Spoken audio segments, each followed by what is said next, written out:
हड़कंप मचा हुआ है। उस पर तेजस्वी यादव का बयान सामने आया है। तेजस्वी ने बिहार के डिप्टी सीएम सम्राट चौधरी पर आरोप लगाया और कहा कि सम्राट चौधरी की नीट पेपर लीक के मास्टरमाइंड अमित आनंद के साथ फोटो हैं। उन्हें सरकार पर अटैक करते हुए उन्होंने कहा कि अगर किसी पर शक है तो बुलाकर पूछताछ किया जाए। दरअसल बिहार के डिप्टी सीएम विजय सिन्हा ने कहा था कि तेजस्वी यादव के पीएस भी नीट पेपर लीक के आरोपियों से मिले हुए हैं। इसी पर तेजस्वी ने बयान दिया कि अगर सरकार को कुछ पता है तो उस पर एक्शन ले। सुनिए बिहार के पूर्व डिप्टी सीएम तेजस्वी यादव ने क्या कहा। राज्य में सरकार उनकी, केंद्र में सरकार उनकी, जांच एजेंसियां उनकी। हम ही कहते हैं मुख्यमंत्री जी को बुला ले मेरे साइड को, अरे चाहे पीए हो पीएस हो कोई हो, बुला करके पूछताछ कर ले कोई अगर बात है तो। लेकिन जो उप मुख्यमंत्री लोग जो सवाल उठा रहे हैं, ईओयू तो आज तक कहा नहीं है इस बात को लेकर के, इनको तो रिपोर्ट करता है नहीं। ये तो बिना ज्ञान है, इन लोगों को ज्ञान नहीं है। जब मई में जब अरेस्टिंग हुआ था तब से हम लोग आवाज़ उठा रहे हैं भाई कि कार्रवाई करनी चाहिए। जिस इंजीनियर की बात कर रहे हैं 21 में, यही लोग अर्बन डेवलपमेंट में लाए थे जल संसाधन से। थोड़ा ज्ञान प्राप्त कर लेना चाहिए इन लोगों को। ये लोग जो किंगपिंग जो है पेपर लीक के, उन लोगों से इशू को डाइवर्ट करना चाहते हैं। जो अमित आनंद है, जो आपका नीतीश कुमार है, ये कौन लोग हैं? इनको क्यों बचाना चाहते हैं ये लोग? वहीं तेजस्वी के बयान पर बीजेपी के अजय आलोक ने पलटवार किया है। ये उठता है कि आपके पीए जानते थे कि सिकंदर यदुवंशी कौन है। सिकंदर यदुवंशी आपके घर में भी आता था और आप ये जानते हुए कि वो पहले भी पेपर लीक के मामले में जेल जा चुका है। न सिर्फ आप लोग के उसके संबंध थे, बल्कि आप कमरा भी बुक करवाते थे। 4 तारीख के एग्ज़ाम के लिए 1 तारीख को कमरा बुक करवाया गया। ये तमाम सवाल है जो पूछे जाएंगे। वैसे भी माघ आने में समय है, अभी सावन चल रहा है ना, मछली खाने का, सब पकड़ने का यही समय है। बड़ी मछली पकड़ी जाएगी। अब इससे पहले आरजेडी ने वो तस्वीर सोशल मीडिया साइट एक्स पर पोस्ट की जिसमें बिहार के डिप्टी सीएम सम्राट चौधरी नीट पेपर लीक के आरोपी को सम्मानित कर रहे हैं।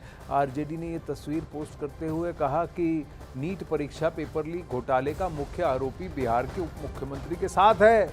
आरोपी के हाथों सम्मानित होने वाले तथाकथित ताकतवर मंत्री ने अपने सोशल मीडिया हैंडल से उसके साथ अपनी सारी तस्वीरें डिलीट कर दी। लेकिन चिंता की कोई बात नहीं, हमारे पास सभी तस्वीरें मौजूद हैं। आपके व्याकुल समकक्ष दूसरे उप मुख्यमंत्री को ये भेज दीजिए। ये वो तस्वीर है जहां बिहार के उप मुख्यमंत्री सम्राट चौधरी की तस्वीर अमित आनंद के साथ दिख रही है, जहां वो उनको भेंट देते हुए दिख रहे हैं। लेकिन इन्हीं तस्वीरों को सम्राट चौधरी ने अब इन तस्वीरों को जहां वो सम्मानित करते हुए दिख रहे हैं अपने ट्विटर हैंडल से, तो यानी अपने एक्स हैंडल से डिलीट कर दिया। तेजस्वी यादव का कहना है कि देखिए ये आप विजय सिन्हा जी को भेज दीजिए, जो प्रश्न हमसे पूछे जा रहे हैं जरा उधर भी पूछे जाएं। चंद्रमोहन इस वक्त हमारे साथ लाइव जुड़ रहे हैं। सम्राट चौधरी का क्या अमित आनंद से डायरेक्ट कनेक्शन है? किसी एक प्रोग्राम में, कार्यक्रम में जाकर किसी को पारितोषिक या पुरस्कार देना या सम्मानित करना एक बात है, और किसी के लिए अपने पीएस द्वारा रूम बुक करवाना और उनके साथ मेल मिलाप होना और परिवार के संबंध होना दूसरी बात है। चंद्रमोहन, बिल्कुल, देखिए दोनों दो पहलू है। एक तरफ तेजस्वी यादव हैं जिनके पीएस सिकंदर के लिए, उनके रिश्तेदार के लिए रूम बुक कराते हैं, जिसकी जांच अभी चल रही है, पूछताछ भी हो चुकी है और उसकी जानकारी भी जुटाई जा रही है कि आखिर इनके और उनके परिवार के बीच में, प्रीतम और सिकंदर के बीच के परिवार के कैसे रिश्ते हैं। और अब तक जो जानकारी सामने आई है उसमें ये कहा जा रहा है कि दोनों के पारिवारिक रिश्ते काफ़ी पुराने हैं। तो वहीं दूसरी तरफ जो सम्राट चौधरी के साथ अमृत आनंद का जो फोटो वायरल हो रहा है, जो आरजेडी ने अपने एक्स पोस्ट पर डाला है, ये तस्वीर दिखा रहा है कि किसी वो फंक्शन में गए हैं और वहां पर ये पुरस्कार देते हुए फोटो सामने आया। तो दोनों दो पहलू है। हालांकि जांच होगी उसकी भी, लेकिन अभी जो मामला सामने आया है एनएच गेस्ट हाउस में रूम बुक कराने का, ये साफ तौर पर डायरेक्ट रिलेशन दोनों के बीच में दिखा रहा है, क्योंकि एक दूसरे के लिए रूम बुक कराना, उनके लिए कहीं कुछ काम करना और दूसरी तरफ पुरस्कार देना, दोनों में जमीन आसमान का फर्क किसका ध्यान कहां भटका रहा है, ये बहुत बड़ा प्रश्न है चंद्रमोहन। हमने बिहार के डिप्टी सीएम विजय सिन्हा जी से बात की, मैंने खुद की थी, और उन्होंने कहा कि ईओयू और जो जांच का जो है सिलसिला ये कड़ी आगे बढ़ती रहेगी और जहां पर भी और जिस किसी के भी दरवाजे पर जाकर रुकेगी उसके खिलाफ कड़ा से कड़ा एक्शन लिया जाएगा। क्रिमिनल एक्शन भी अगर देने की जरूरत पड़ी तो वो भी किया जाएगा। वहीं बड़ी खबर नीट के मामले पर सामने आ रही है। नीट पेपर लीक मामले में आर्थिक अपराध इकाई ने पूछताछ के लिए पहले नोटिस में नहीं पहुंचने वाले 7 अभ्यर्थियों को फिर से दूसरा समन भेजा है। 18 और 19 तारीख को 9 छात्रों को आना था, अभ्यर्थियों को आना था, उसमें से केवल 2 सामने आए और ये कहा जा रहा था कि दूसरा समन्स ईओयू भेजेगी और वही हुआ है। आर्थिक अपराध इकाई यानी ईओयू अभ्यर्थियों को नहीं आने पर कड़ी कार्रवाई भी कर सकती है।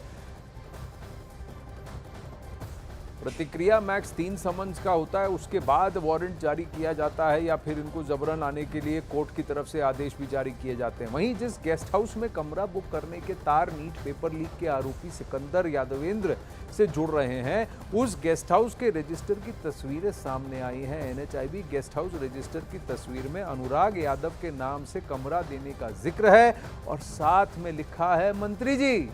डायरी में अनुराग यादव के नाम के आगे मंत्री जी लिखने के साथ साथ लेटर नंबर 440 भी लिखा है। ये 4 मई 2024 के दिन की एंट्री है और 5 मई को नीट का एग्जाम हुआ था।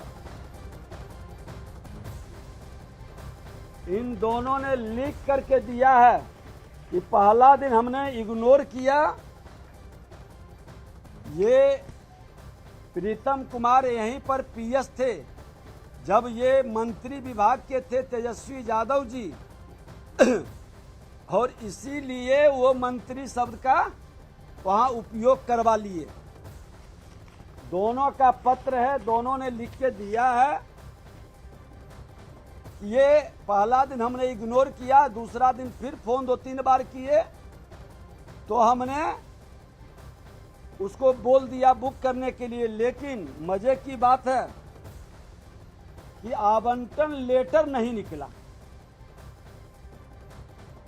प्रीतम जी ने हमको फ़ोन किया था जो सिकंदर कुमार के नाम से कमरा बुक कराने के लिए। फिर 1 तारीख को रात में फिर उन्होंने दोबारा 4 को कहा था। हमने कहा था रिक्वेशन के लिए, तो उन्होंने कहा रिक्वेशन उनके द्वारा दे दिया जाएगा। तो हमने अकॉर्डिंगली मैसेज वहाँ के कनी अविंदा को कर दिया, उनको फ़ोन पर बता दिया ऐसा ऐसा है, बाद में वो रिक्वेशन भी देंगे। और हमने अधीक्षण अविंदा को भी बता दिया था नियमानुसार आवंटन की कार्रवाई। किसके नाम से बुक हुआ रूम? हुआ या नहीं इसकी जानकारी नहीं, हमने सिर्फ मैसेज किया था। एनएचए की कुछ वहाँ पे लोग हैं उसको? हाँ वो जेई है। हाँ जी।